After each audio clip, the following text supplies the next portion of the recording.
नैबे भिडिअ'आ बिपिएफ पार्टीनि वर्कार्स कर्मकर्ताफोरनि थाखाय जागोन रायजो राजा नोंथांमोन। मानोना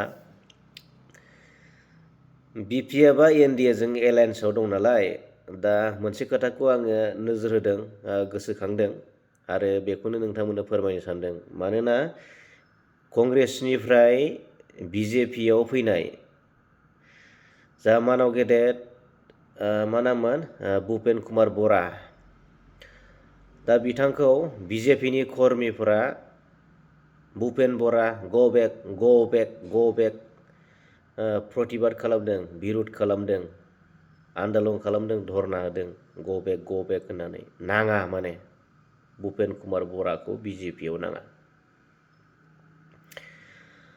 दा बाथ्राया बेसो, दाखालि बावै इउपिपिएलनिफ्राय बिपिएफआव सानै मानसि थांदोंमोन ना,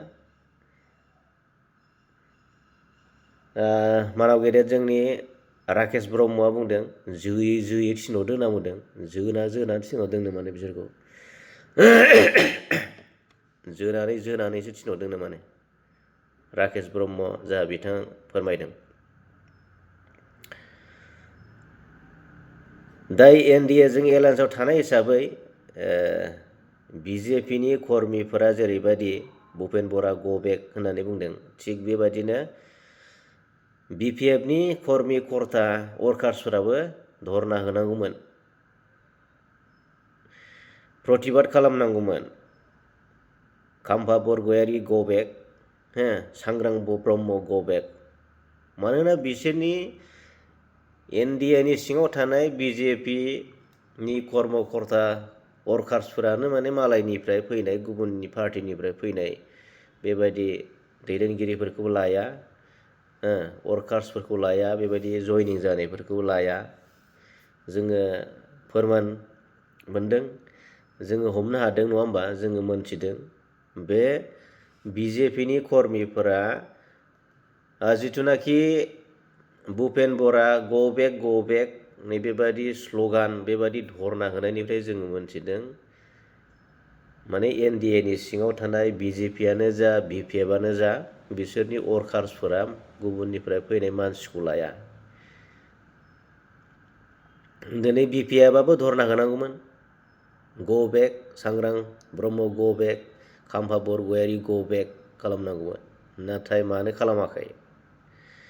गिनाय दङ रायजो राजा नोंथांमोन, बिपिएफ पार्टिया गिनाय दङ। बेनिखायनो जायनो फैयो बेखौनो लायो, जायनो फैयो बेखौनो लालाबायनायनि ओंथिया मा? सोरबा फैयोबा आरो लाबावगोननो, सोरबा फैबा आरो लाबावगोन, जायनो फैयो बेखौनो लागोननो माने। थ' बेबादि लानायनि ओंथिया मा? बे पार्टिया दुरबल, बे पार्टिया गिनाय दङ। मानोना बिसायख'थियाव जेननो हागौ, बेबायदि माने बिसोरो जेननो हागौ। माने जायनो फैयो मोजांबाबो लागोन, गाज्रिबाबो लागोन, माने जानला मोनला लालाजोबगोन आरो माने ओरैबायदि गिनाय दं माने बिसोरनाव। गिनाय थानायखायनो, बेबायदि गिनाय थानायखायनो 2026नि बिसायख'थियाव, एमएलए बिसायख'थियाव, बिधान सभा बिसायख'थियाव माने जेनगोन, गिनाय दङ।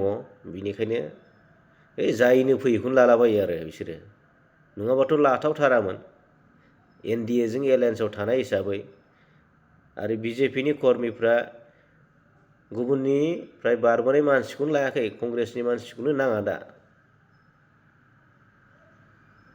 दा बिनि ओंथिया बुजिबाय, बिपिएफ पार्टिया दुरबलथा दङ आरो फैबाय थानाय 2026नि बिसायख'थियाव जेनगोन। दा बेखौ फोरमान होयो आरो बेखौनो दिन्थियो। गोजोन्थों मोनाबिलि, गोजोन मोनाबिलि। जै जाथों, जै बर' हारिनि।